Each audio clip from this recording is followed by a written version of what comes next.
If it ain't broke, break it and keep breaking it until it is as good as you can make it. So, and that was actually brought to me by a businessman who said that the reason he's so successful in business is because he would find a success, and rather than just repeat the pattern until it wore out, he would constantly be taking something that's already working and breaking it apart and making it work better, and then break it apart and make it work better. And constantly, as time would go on, his business was always moving forward. There was always something new, and it was always improving, and he was always making money and on top of his game.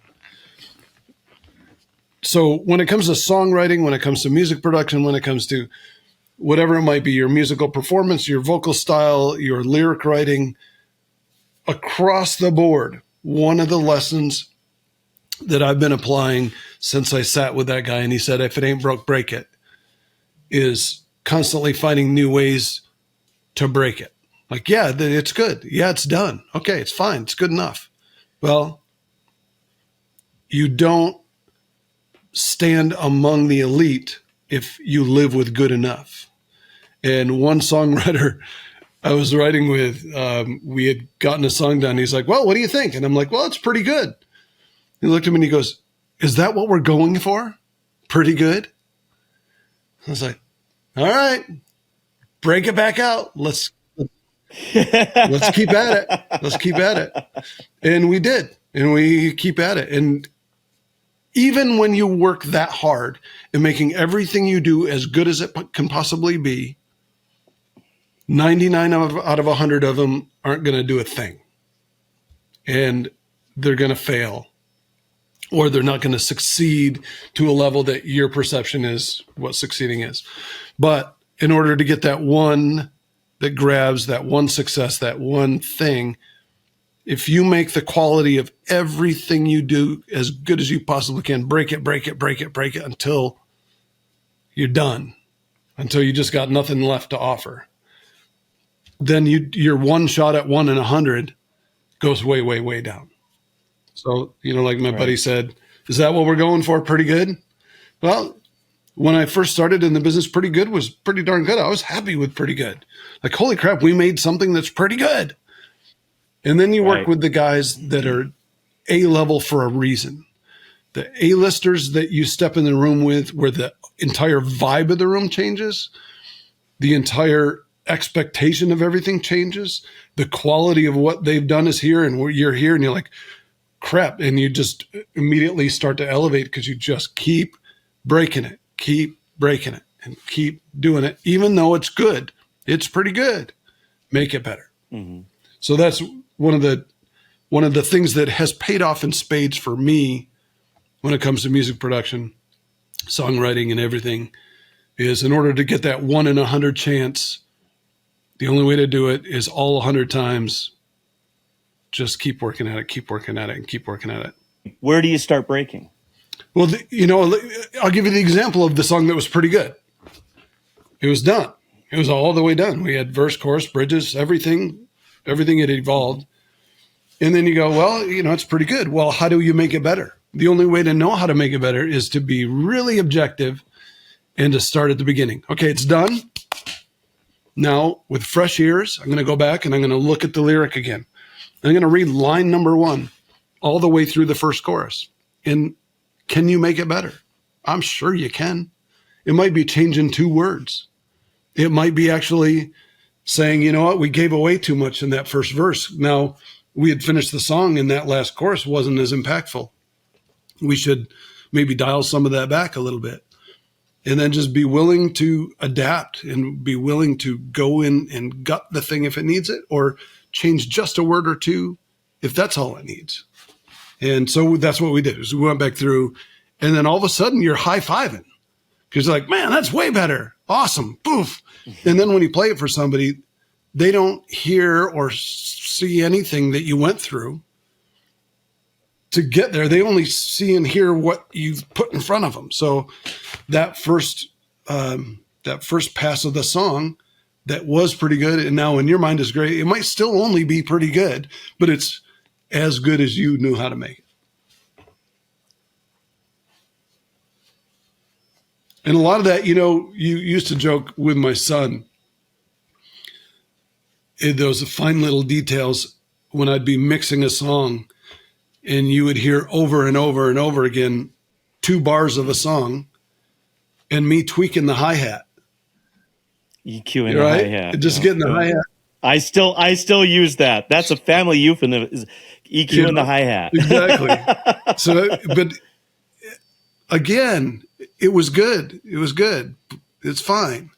But when you're now go in the room with the A-list quality, the people you want to be, the people you want to emulate, get in the room with them. They're doing a better job of EQ in that hi-hat than I can do. And I'll learn something from them. Right. But, you said, what's the difference? What sounds better? Or, to the general public, they can't hardly tell the difference. But cumulatively, when you take all those fine details and you put them all together and you've really paid attention to all those things, it's perceived. Whether or not they can go, what a great hi-hat sound, they might just go, God, I love this song. And they might not have felt as good about the song if you hadn't taken that extra little time to break it apart down to the elements and do everything you can with every part of it. It's kind of like when you don't hear the guitar in the mix, but then if you mute the guitar track, you hear that. At the same time, I think you can get so caught up in the details. At some point you have to, art is never finished. It's abandoned. Right. At some point you have to move on. You're going to be one of those guys that every time you learn a new trick or you find a new plugin, you're going to want to go back and do it to all your, so that everything sounds the same. I love the fact that I look at something that I did 10 years ago or 20 years ago, regardless of what it is, doesn't have to be a song, but something artistic that I did. And I love that I look at it and go, oh my God. But then I also love that every once in a while I go, I did that? Wow. And you can see what you would do different now, but you respect where you were at that point. There's the difference between growth and workflow of the details. So, if I look back at how I did things 10 years ago, it'll drive me crazy because I want to change, like you said, I want to go back and fix the things that I would do differently now. But that's okay. It was a timestamp. That's where I was. I've learned a lot. The tools have changed a lot. What I'm able to do has changed a lot. I paid attention to all the details then that I knew how to pay attention to. Now I'm paying attention maybe to very different details. Maybe I'm ignoring the hi-hat because I've already just figured that out in 3 seconds because I spent so much time tweaking the hi-hat. Now in 3 seconds I go, sure, click, you know there what it to is. do with it, yeah. And now I'm paying attention to very different details. But it's just that constant trying to. You're constantly honing your craft. It's just everybody that comes later has the benefit of all those little tweaks that are all built into your templates and your secret sauce that every producer and every mix engineer has. I'm not a producer or a mix engineer, and I know that you guys have your secret sauce, and you guard it like you guard your contact lists, like we all guard our all of our plugin chains, whatever you're putting together. So I understand that, but yeah, so everybody benefits. Like I love how your music, when Lonnie's doing Lonnie's stuff for just Lonnie, and because a lot of people also don't realize that sometimes the stuff that you do may sound off from what you would do, but the client, the person is writing the check, it's ultimately their project, right. And so you have to do what they want you to do. Here's 2 examples of what you were just talking about. Just yesterday, I was working on 2 things.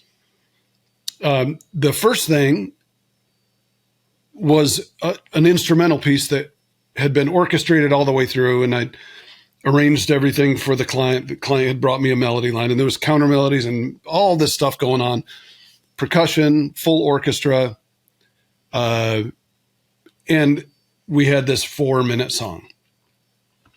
And when I listened to it, it was just like, it's instrumental. The theme comes in, the theme comes back around. Now we don't have lyrics to tell the story. And the story of the music just seemed to be going like this. And in the end, the client was like, yeah, I like it. It's fine. But I went back and I just was like, man, I don't get paid more to do this. I don't get paid more to go back and create more work for myself. But I go back Right. and I go, my name's going on this, and there's going to be people that are going to listen to this, and they're going to be like, how do I make it better? So I went and I broke it. And what I ended up doing is pulling exactly what you were saying, like sometimes you can't hear the guitar. I pulled back a lot of tracks in the first passage of the A section. You had your little opening, and then the A section comes up, and I just emptied it out, and I gutted it. And there was probably a dozen beautifully performed things in there that I just pulled out. And all of a sudden it created this space. It's the same theme that's going to happen later, but it's different now than it happened later.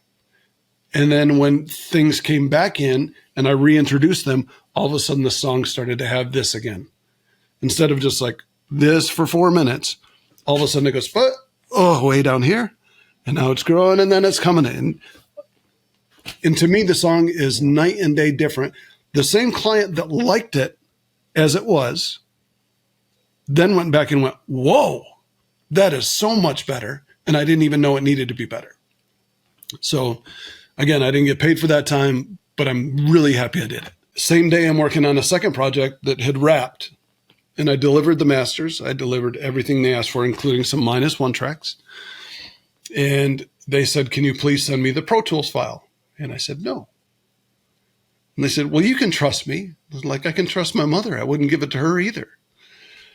And it's really because he's looking for your plug-in chains, and like, how do you do that? You know, what's your mastering chain, and what did you put on the snare, and how did you work the vocals, and you know, and I'm not saying that anything, and I even said this, I don't think that anything I do is so sacred that it needs divine protection or anything. It's not that I think I'm brilliant. I don't.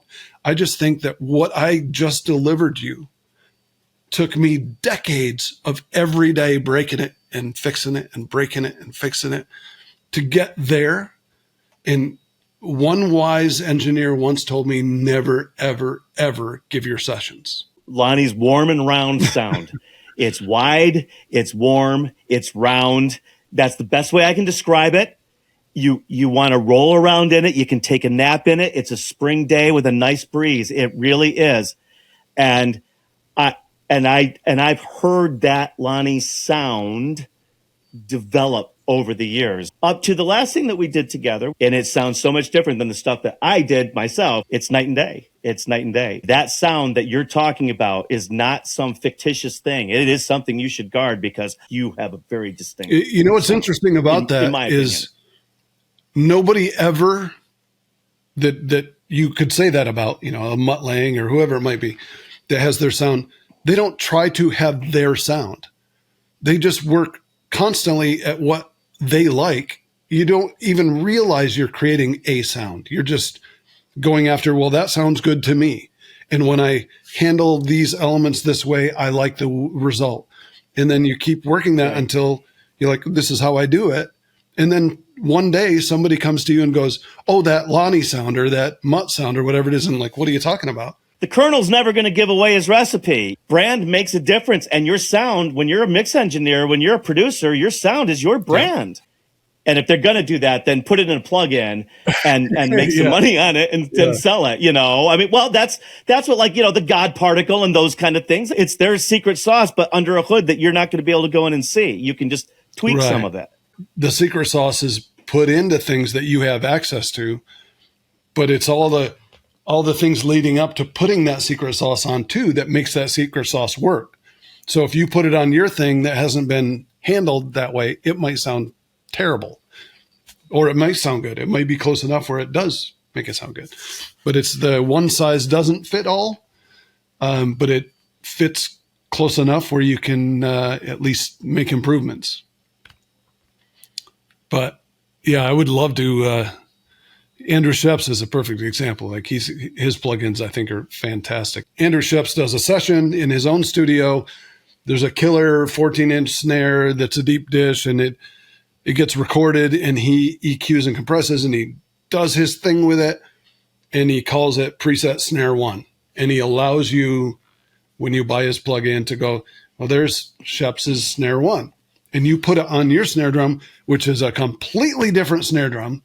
at a completely different velocity with a completely different miking system, and it doesn't sound this. So you got a shot that it might work. Just it's a starting point.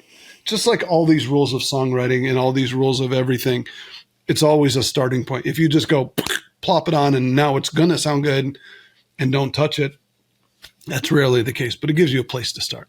That's tricky.